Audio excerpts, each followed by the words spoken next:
Hey everyone, and welcome to Already Cancelled. I am Peter, that is Connor, and we are going to talk about Star Trek The Original Series, Season 3, Episode 22. It is called The Savage Curtain.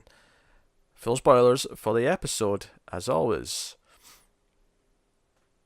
So Abraham Lincoln shows up in this one. Yeah, I know. He pops up before the titles, and I was like, oh boy, we're in for a doozy. And it's not that he just shows up. He shows up floating in space in front of the Enterprise, as if he's like flying out there. And then he claims to be Abraham Lincoln. He is, he has the memories of Lincoln, and he acts like Lincoln. Scans say that yeah, he's a living being. He's here some way somehow, and that's what starts us on this crazy path. That's where we start from. Ultimately, what it becomes about is that there's these volcanic rock creatures on this planet that have concocted this somehow. They've developed Lincoln as well as a famous Vulcan, basically Vulcan's equivalent to Abraham Yes, Lincoln. I think it was called Surik. Sarek, yeah, and they've got them there with Kirk and Spock, and then they bring out Genghis Khan, some fake terrorist from the early 21st century, that we obviously just made up from the Yeah. future, and then like a famous Klingon and some other species of evil person. And it's like, okay, we don't understand the concept of good versus evil, so we want you to fight it out and show us which is superior. I guess Hitler was still too fresh, right? You say that, they had a Nazi episode last season. They did, didn't they? But I mean, I feel like why wouldn't you throw Hitler in this group? Um, I don't know. Actually, I don't know. Maybe they just didn't want to be that controversial. They wanted to keep it as. And Genghis Khan's old enough that no one's batting an Yeah, eye. I, no, I, I it's guess. true. I guess that's the thing. But yeah, so that's where we eventually get. The first half of the episode though is like on the Enterprise, and it's people just not believing that it's actually Lincoln. And Kirk still like until we know otherwise, we're going to treat him with the respect of the. Everyone's in full regalia, so everyone gets dressed up. Scotty's got a kilt on, and he's like, "This can't be the president. Who's next? Robert the Bruce?" Like all these jokes are getting cracked. And Lincoln, he's very pleasant. He's polite. He, obviously there's a moment where he spots Uhura, and we have to comment on that because she's the one black character who's kicking around, given when he's from, and eventually, And he's then like, they're basically like, yeah, we don't care anymore. And he's like, oh, good, cool. kind of, yeah. And then it's like, okay, for whatever reason, he knows that they're supposed to get out of the planet. He's supposed to take Kirk and Spock. He doesn't know how he knows that or why he knows that, but he does know that. And Kirk, against every bit of advice he gets, says, "Yeah, let's go, let's do it." This is essentially some sort of contact with some sort of new life form. We're going to go and do it, even though McCoy and Scotty really, really try and talk him He out just of it. can't help himself, can he? And to the point where Kirk even says to McCoy, "You're about, you're getting almost insubordinate at this point." And he's like, "Oh, I'll be insubordinate, Jim. Damn it!" Like he's really voicing these concerns. And then of course they go down, and it turns out the aliens, of course, stop them from taking their phasers or their tricorder. Do they teleport them? When they take away their phase and stuff, do they put them back in their regular uniforms? Because it felt like all of a sudden they were out of dress Oh no, uniform. no, Maybe they changed out upstairs. they're already in their regular uniforms because Kirk even said regular uniforms Spock in the transport room in 5 minutes. Oh, I just missed that Yeah. line. And I was like, oh, and then I didn't really notice, and then they were down the planet. I'm like, hang on a No, second, when did not that only change? did they change before they went down, before they went on the mission, he actually had a line saying let's change. So, Fair enough. I can't fault them for that. That's No, you. that's because I thought, oh, they changed those quickly. I thought they changed them quickly beforehand, where they were like, oh, you got 12 minutes. All right, everyone's changed. Actually, my biggest problem with this episode is going to seem really petty, but this really bugged the shit out of me. Oh God, what is it?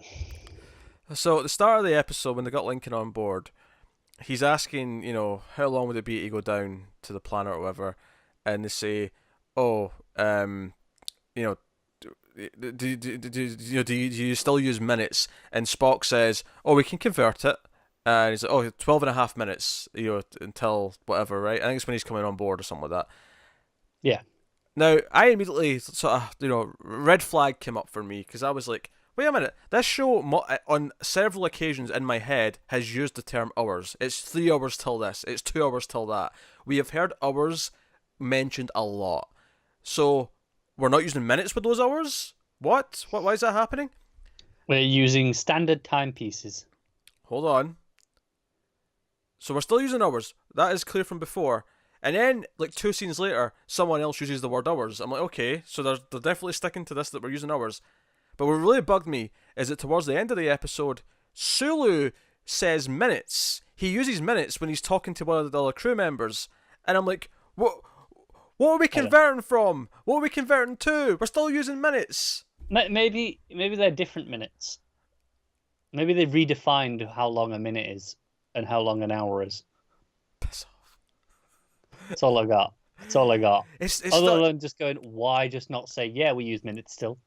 Yeah, it was like they wrote this in because they just wanted to have this idea, we can convert it because that's something that's also changed. Except everything we've seen up until this point has indicated that there's been no such change, and they actively go out of their way to use minutes again later in this episode when Lincoln's not even there or involved.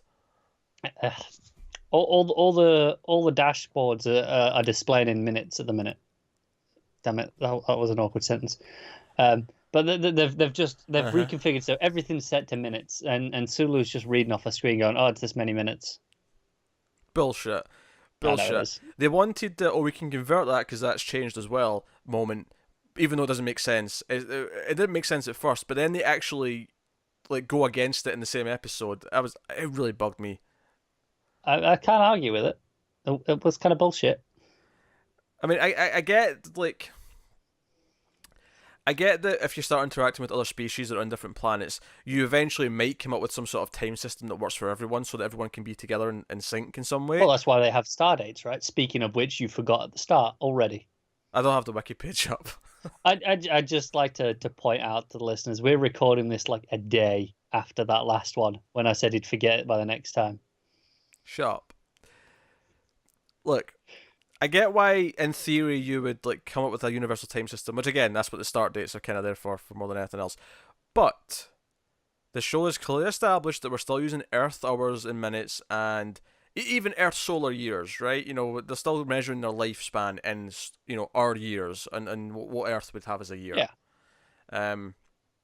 They might have even used the phrase solar years at one point to determine an amount of time. Probably have. And obviously they use light years all the time because that's something we use anyway to describe, large distances in space. But I'm just saying, it really bugged me that they just went back on it themselves in the same episode. Never mind the fact that it didn't sync up with what we've heard in previous episodes. I'm sure they've used minutes before as well. But hours I definitely remember. I remember there being 3 hours till something in the last episode. Every time a planet's in danger. So Spock saying, we can convert it. Bullshit. You don't have to convert shit. You've been using minutes and hours the entire show. Shut up. I would say he's just doing that to be like, look how advanced we are, Mr. President. But Spock's not like that. But then it's 2 seconds later, Sulu's right. He's right. It is 12 of those minutes. Yeah, there you go. Yeah, so them dang minutes. I call bullshit in this. Because I think later on they also say, in your old measurements it was this many feet and inches, and I'm like, okay, we've not brought that up before. I don't think I'll buy that that's outdated. Measurements we don't use. Yeah, they just switched to meters. Yeah, everyone's on metric in the future. Sure, whatever, it's fine. I can believe that. I'm fine with it except kilometer. I can't fathom what a kilometer is in my head. I know what a mile is. No, this is it. British people jump between because we do, we use feet and inches for height, right? And then we'll use meters for distance up to around 500 meters, and then we'll switch to miles instead of kilometers. Yes, we've got nothing. We have no baseline. So yeah. The rest of the episode then, they're fighting these villains, and they run off, they retreat, and they try and form a plan. And Surak's like, no, I will not. I need to be peaceful. That's my whole thing. I'm going to go in and try and negotiate. And he gets killed for his troubles. These awful villains, because some of the worst people in the history of humanity.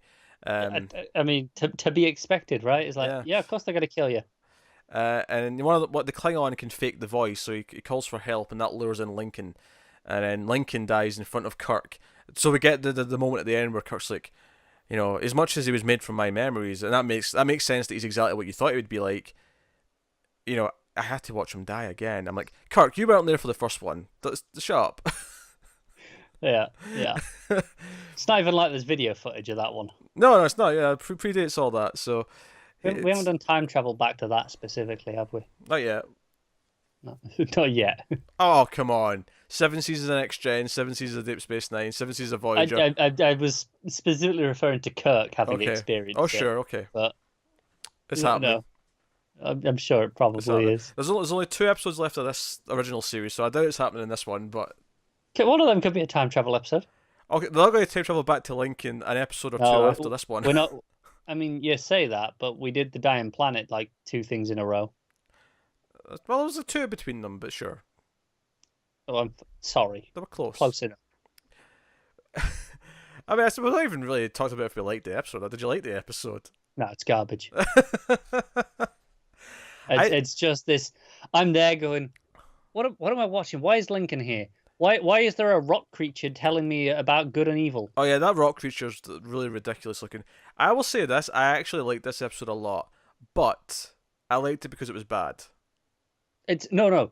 I think it's an awful episode, but it's so absurd that I can get fun out of it. Oh yeah, it's a fun bad episode. And to be fair to Star Trek, I feel like it doesn't have a lot of those so far. I feel like the bad episodes are just bad, and then the good ones are good.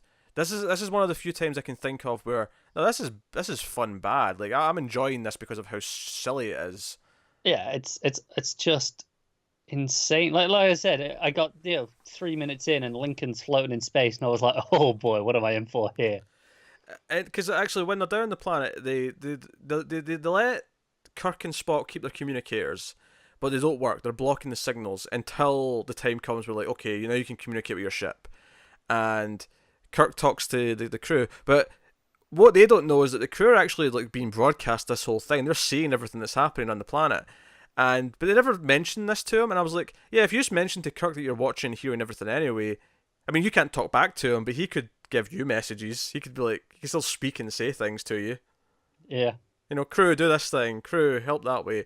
And I thought it kind of missed its dramatic beat at the end to make its point, because it ends very kind of sadly where, okay, they've technically won because they've killed the bad guys, and obviously Lincoln but they sunk to their level. Yeah, they've all come down, and the rock monster's like, hey, you good and evil seem to use the same tactics, you use the same thing, and I feel like I thought Kirk was going to make a point here where he says, yes, but you had them because he asked what was their motivation, what was their carrot, why were you making them fight, and he's like, oh, we promised them power, and our motivation was that you said that if we didn't win this, you're going to kill the crew and the ship. You're going to kill everyone. So we were fighting, and I thought Kirk was going to use that and say, hey, that's the difference. We were fighting to save lives because that's a bad thing, and they were fighting for selfish reasons. And we only fought with their tactics because you put us into a corner where we had to. We did bad things because the situation called for it. I was like, but he never says this to the monster. Do you know what else annoys me as well? Is Surak is probably the only one who who isn't swayed to use their tactics. He's like, no, I'm doing this the good way, and that's it. And he dies for it. Why does the rock monster just go, hey, look, evil was better when good tried to go its way, it lost. Or you could have Kirk try to explain and convey the idea that good, like, part of the struggle of being good is that evil will take the easy way out. Evil will take the malicious way out. Yeah. There's lots of points that Kirk... I mean, it'd have been a cheesy speech, but there's a lot of things he can say at the end here to try and explain this to the monster. Honestly, I think they didn't care at this point. When they were writing it, they were like, we just want to throw in Abraham Lincoln and maybe pit him against Genghis Khan, because why not? That sums this episode up. Abraham Lincoln fights Genghis Khan. That happens in this one. Yeah, that there you go. That's why this episode exists. Someone went, hey, wouldn't that be cool? Yep. Yep. It wasn't to make a big point, because then you would have something more than just a rock monster. I tell you what I did like though. I liked that when Lincoln comes on board and they play the music right for his introduction, and he's like, "I don't see the band. Where's the band?" And Kirk's like, "Oh, it's recorded music." And then I liked On it like, tape, yeah. yeah. Immediately afterwards, he says he has to explain what the transporter is. He's like, "Oh, your molecules like energize and then they reform here." And I did like the little trick there of like having them be surprised at something that we have and understand. Even in the '60s, you understand recorded music. And Yeah. but then doing it with the fake technology that we don't have yet. That's only Star Trek. I like the mix of that, like having like one of our things he doesn't understand, and one of the things that's just like fancy sci-fi tech that Yeah, doesn't yeah. exist. Okay, I'm with you. Putting that back to back is an interesting little way of kind of making it feel a bit more real, which is a weird thing to say for this episode because none of the rest of it feels remotely real, but that moment felt real. Yeah. I will say I did appreciate, in that first half where they have Lincoln on the ship, where they're constantly like, he's some alien, right? Like, constantly it's like, this ain't Lincoln. What is this thing? Yeah, he's a projection of some kind. He's a hologram or he's a thing. Shapeshifter, something. Yeah. But they were constantly on. It's something. There was never a bit of, is this actually Lincoln? Yeah. So but honestly, as far as the bad episodes go, this is easily the most fun I've had with one of the bad episodes. So I still It's had the best of the bad episodes. yes, I still had fun watching this. So I can't fault it, but it is terrible. But it's fun. Terrible in the best of ways. Yeah. So, check it out. Don't skip this one. It's worth the watch. I think it might be just for the experience. But that's the Savage Curtains. So let us know what you thought of this one in the comments below. Like, subscribe, all that stuff. Get us on the Twitters at mailed_fuzz for channel updates. If you want to support the channel, head over to patreon.com/mailfuzztv. You do, of course, get these episodes a week early, even at the $1 tier. So you can do that and feel fuzzy inside for supporting and helping us. But you can, of course, do that other ways. Like I say, commenting, subscribing, liking, sharing us on Twitter, and something as simple as watching the ads on YouTube. All of those things do help a lot. So that is us. So thank you very much. We're very close to the end of this show now. We've got 2 episodes left, and then we're on to the movies, the first 6 movies before getting into next gen. So this is fun because it's kind of a cheat in a weird way, although it has a lot more episodes than you'd think, just because the seasons are bigger. But because it's going to take a lot longer to get through next gen. Like that's the rest of the shows after this until we get Enterprise are all 7 seasons long. So this is like a little okay. We feel accomplished because we got to an end of one of the series. We got a milestone. Yeah, but it's an easier milestone than the next 3 are going to be. So setting us up. Still counts. Yeah. But hey, so that is us. So thank you once again for watching or listening, and we always appreciate it. Keep watching space, sci-fi, Trekkie TV shows, the ones with the pointy ears. We'll see you next time, guys.